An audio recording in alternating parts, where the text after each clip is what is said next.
Merci de nous préférer sur Bénin Business 24. Bienvenue au 12h45.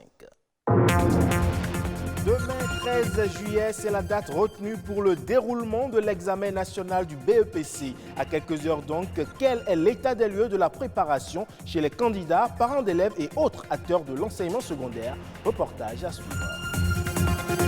Et puis, 3 jeunes sur 4 de moins de 25 ans ont déjà ressenti des troubles de l'audition dans leur vie. La première cause est la forte exposition sonore. On en parle dans cette édition.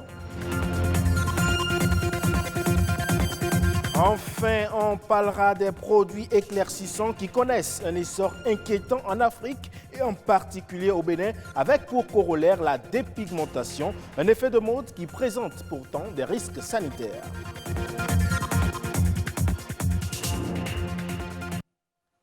Je le disais donc dans les titres, demain, 13 juillet, se tient sur toute l'étendue du territoire national l'examen du brevet d'études du premier cycle BEPC, session de juillet 2020.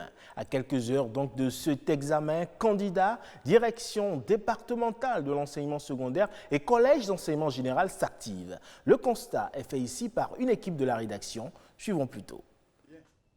Quand approche la date butoir de l'examen du BEPC, Stéphane change ses habitudes.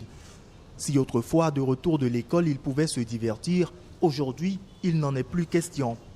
Après 8 heures de cours ce matin, sans répit, il prend d'assaut le tableau. Quand je quitte l'école et je reviens à la maison, je mange. Ensuite, je prends mes cahiers et je traite un exercice avant que mon maître ne vienne. Je ne suis pas fatigué parce que c'est qu'après le BEPC, je pourrais me reposer. Si le BEPC devait se tenir demain, par exemple, je suis sûr d'avoir le BEPC. Une certitude que partagent ses parents. Mieux, sa sœur ne manque pas de le soutenir. Je l'aide le plus souvent en anglais. Et puis, il n'a pas le droit de regarder la télé. Je suis certaine qu'il aura son BEPC parce qu'il est un peu assidu en classe. En plus, cette année, il a mis ses amis, sa bande de côté pour mieux se concentrer dans sa préparation pour le BEPC. Dans cette salle de classe, on révise les sciences de la vie et de la terre. Plus que quelques jours avant que les enfants ne soient libérés et les modes de révision sont entièrement revus. Les révisions ont commencé il y a de cela 1 mois et demi. Et nous sommes à pied d'œuvre pour donner le maximum à nos apprenants pour qu'ils puissent affronter valablement l'épreuve des SVT et ainsi que les autres épreuves. Les enfants se mettent en situation réelle donc de composition. On a des épreuves, ces mêmes épreuves leur sont distribuées la veille et eux-mêmes ils cherchent à la maison. Ils reviennent à l'école, les professeurs corrigent. Le soir, ils reviennent composer, refaire cette même composition-là. Et comme ça, on apprécie le niveau d'acquisition donc, de nos enfants. Ici, à la direction départementale de l'enseignement secondaire, de la formation technique et professionnelle, les cantines sont déjà réceptionnées et n'attendent que les épreuves pour être convoyées dans les commissariats. 14 802 candidats, dont 7 282 garçons et 7 515 filles, composent dans le département du littoral et toutes les conditions sont réunies pour un bon déroulement de cet examen. Tous les candidats du département du littoral ont actuellement leur numéro de table. Tous les candidats doivent être munis de leur masque. Il est prévu dans tous les centres des dispositifs de lavage de mains. Il n'y aura pas 2 candidats par table, c'est un seul candidat par table. Il faut veiller à ce que les élèves ne s'attroupent pas. Il faut veiller à ce que les élèves n'aillent pas tous à la fois vers les vendeuses. Autant de mesures qui sont prises pour un brevet d'enseignement du premier cycle sain dans ce contexte sanitaire de Covid-19. Le rendez-vous est donc pris pour le 13 juillet prochain dans les 17 centres de composition prévus pour abriter l'examen dans le département du littoral. Merci à vous, Rodrigue, pour cette immersion et on souhaite bonne chance à tous les candidats. Et s'il y a des personnes qui naissent sourdes, il y en a d'autres qui le deviennent à cause de certains comportements peu recommandables qui endommagent progressivement leurs organes récepteurs de son. Selon certaines études, 3 jeunes sur 4 ont déjà ressenti des troubles auditifs dans le monde. Une perte d'audition qui se traduit lorsqu'une partie des signaux sonores arrivant à l'oreille externe n'atteint plus le cortex cérébral. J'y arrive. Plus de précision dans cette interview. L'audition, c'est un ensemble de mécanismes qui aboutit à l'écoute. L'oreille est divisée en 3 parties. L'oreille externe, l'oreille moyenne et l'oreille interne. Les troubles auditifs résultent donc d'une atteinte de l'une ou l'autre de ces différentes structures. Les troubles auditifs vont aller soit de la baisse de l'audition, qu'on appelle une hypoacousie, à la perte de l'audition, qu'on appelle la surdité. En général, en fait, les troubles auditifs sont liés au traumatisme sonore. Donc l'usage abusif des écouteurs, tout le temps écouter la musique à un volume très élevé, surtout lorsqu'on écoute un son préféré. Il y a une cible particulière, notamment les professionnels du son. Donc ceux qui travaillent dans les milieux où il y a trop de bruit, tels que la menuiserie, les menuisiers sont plus exposés, ceux qui travaillent dans les discothèques. Donc, ce que nous avons l'habitude de faire, c'est de réaliser une audiométrie tonale qui va tracer un audiogramme. Et de là, si la personne est éligible à la prothèse auditive va l'aider à mieux entendre pour une vie sociale acceptable. Dans le cas contraire, puisqu'il arrive des moments donnés où la surdité est très profonde, c'est-à-dire la personne perd pratiquement la totalité de son audition, là on ne peut rien faire. On reste dans le domaine de la santé pour évoquer ce phénomène de société, la dépigmentation. Vous savez ce que c'est? Elle consiste à s'éclaircir la peau dans le but de se rendre plus beau ou plus belle. Un effet de mode devenu presque un fait banal, mais qui n'est pas sans conséquences sur la santé. Suivons ce reportage pour mieux nous édifier.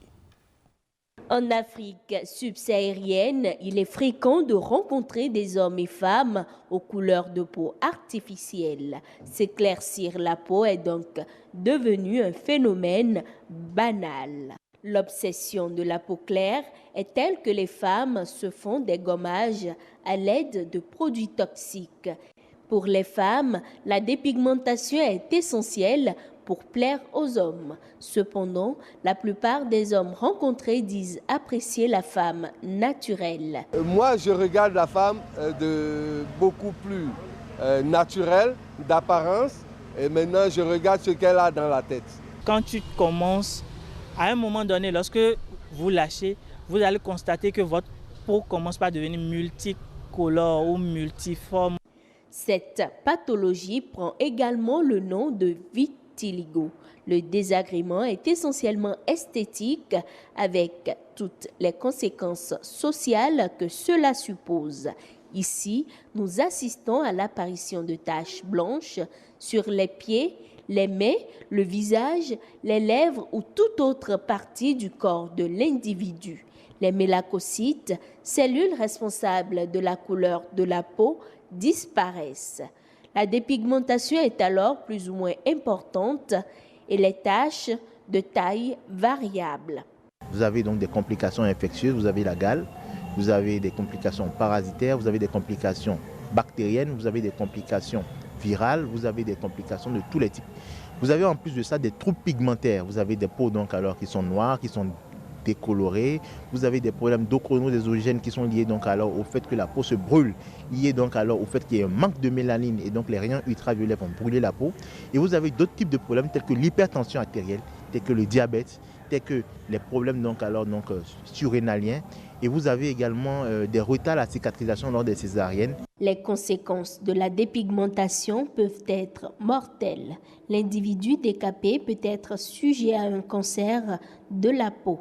Lorsqu'on utilise de la cortisone, que ce soit par voie orale, que ce soit par voie locale, lorsqu'on utilise de l'hydroquinone, lorsqu'on utilise des sels de mercure, lorsqu'on utilise de l'eau de javel, lorsqu'on utilise du crésil pour se dépigmenter la peau, à long terme, dans 5, 10, 25 ans, on peut déjà avoir donc des cancers cutanés. Les cancers cutanés, ce sont en fait donc alors des multiplications, donc alors, qui sont des multiplications anarchiques des cellules kératinocytaires qui font l'épiderme. Et donc, on peut l'avoir et c'est des complications à long terme. Il faudrait que le Bénin aujourd'hui se rapproche du Rwanda, qui est l'un des pays en Afrique subsaharienne alors, où il y a le plus faible taux de dépigmentation possible.